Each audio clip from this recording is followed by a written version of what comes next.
Have you ever wondered why forgiveness hurts so much? Why, even when we know it's the right thing to do, it's so hard to let go of the resentment, anger, or pain someone caused us.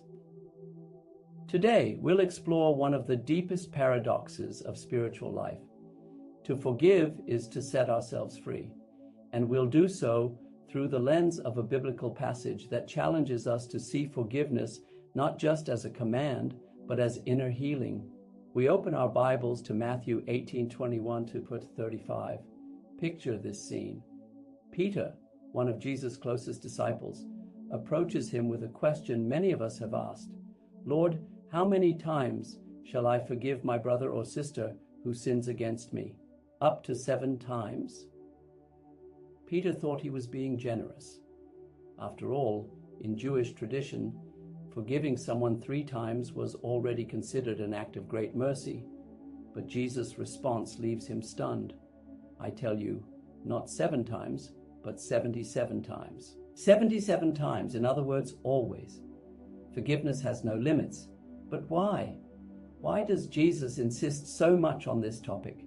The answer lies in the parable he tells next, the story of a servant who, after being forgiven an unpayable debt by his king, refuses to forgive an insignificant debt owed to him by a fellow servant. The message is clear. The forgiveness we receive from God must transform into the forgiveness we offer others. But here's the paradox.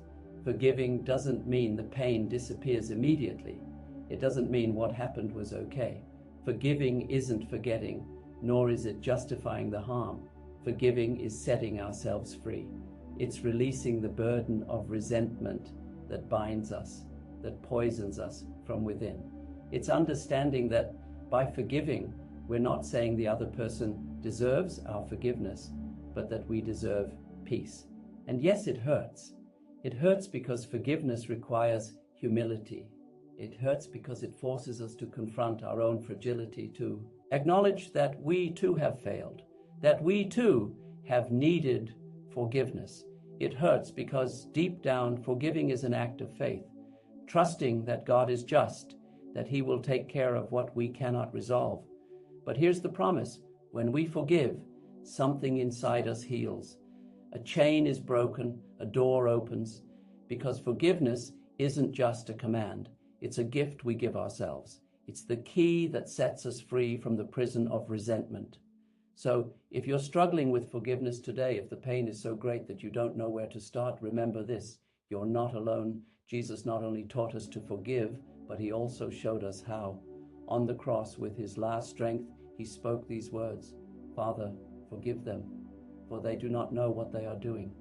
He understood that forgiveness is power, and that same power is available to you today. Close your eyes for a moment. Think of that person, that situation that hurts you, and repeat in your heart, "I choose to forgive, not because it's easy, but because I want to be free."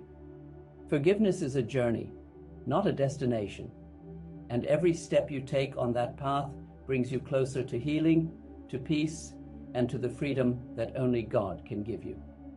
Thank you for joining us in this episode of La Voz del Principio. If this message resonated with you, share it with someone who needs it. And remember, forgiveness isn't the end of the road. It's the beginning of your liberation. Until next time.